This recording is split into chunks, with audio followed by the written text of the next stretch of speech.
আসন্ন পঞ্চায়েত নির্বাচনে রতনপুর জিপির আঞ্চলিক পঞ্চায়েত সদস্য পদপ্রার্থী হিসেবে কংগ্রেস মনোনয়নের জন্য আবেদনপত্র জমা করলেন হাইলাকান্দি জেলা কংগ্রেসের সংখ্যালঘু বিভাগের সাধারণ সম্পাদক আলতাফ হোসেন বড়ভূইয়া। তিনি হাইলাকান্দি কংগ্রেস ভবনে জেলা কংগ্রেসের সাধারণ সম্পাদক নজরুল ইসলাম লস্করের হাতে রতনপুর জিপির আঞ্চলিক পঞ্চায়েত সদস্য পদে কংগ্রেস মনোনয়নের জন্য বায়োডাটা সহ আবেদনপত্র জমা দেন।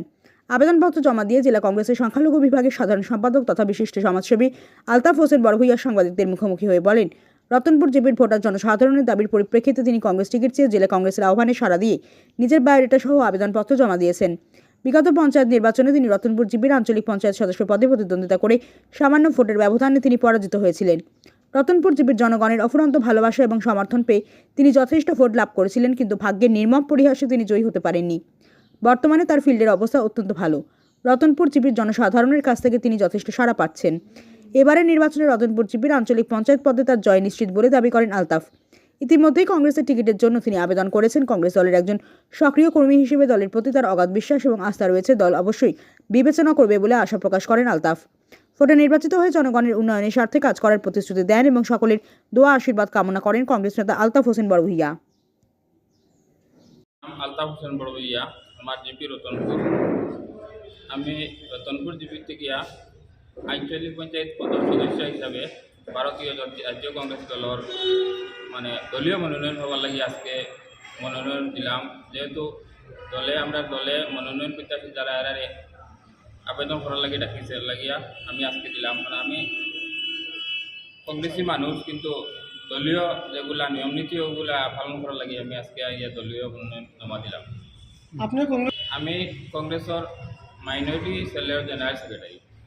বিগত নির্বাচনে আমার যে রতনপুর জিপি যেগুলা জিপি প্রেসিডেন্ট জিপি পদটা আসলো মহিলা সংরক্ষিত, তাই আমার সহধর্মিনী ফেরদৌসী বড়ভূইয়া বিগত নির্বাচন কংগ্রেস টিকিটের দাবিদার রাখলা, কিন্তু বাদ করে টিকিট না পাইয়া নির্দল হিসাবে রাখলাইয়া ইউডিএফর লগে 69 ভোটও পরাজিত হয়েছে।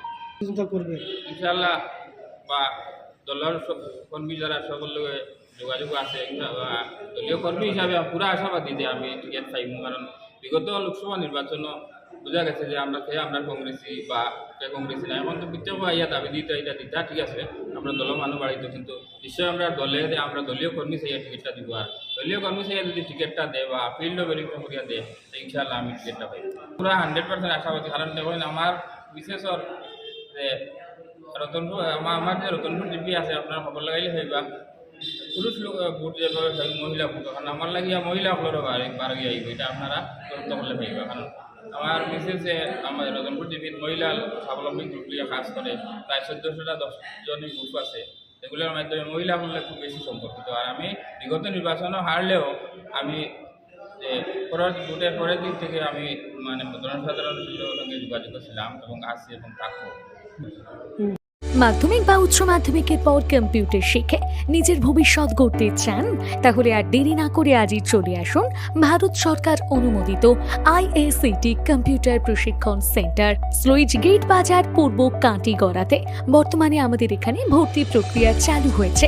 এখানে অভিজ্ঞ শিক্ষক দ্বারা যত্ন সহকারে খুব অল্প কোর্স ফিতে আপনি পাবেন DCA, ADCA, PGDCA, tally with GST, artificial intelligence, DIT এর মতন গুরুত্বপূর্ণ সব কোর্সগুলি করার সুযোগ। শুধু তাই নয়, কোর্স শেষে রয়েছে ভারত সরকার মান্যতাপ্রাপ্ত সার্টিফিকেট, যা ভারতবর্ষের সমস্ত সরকারি ও বেসরকারি চাকরির আবেদনের ক্ষেত্রে গ্রহণযোগ্য। আমাদের ঠিকানা আইএসসিটি কম্পিউটার ইনস্টিটিউট, স্লুইজ গেট বাজার, কাঁটিগড়া, কাছাড়।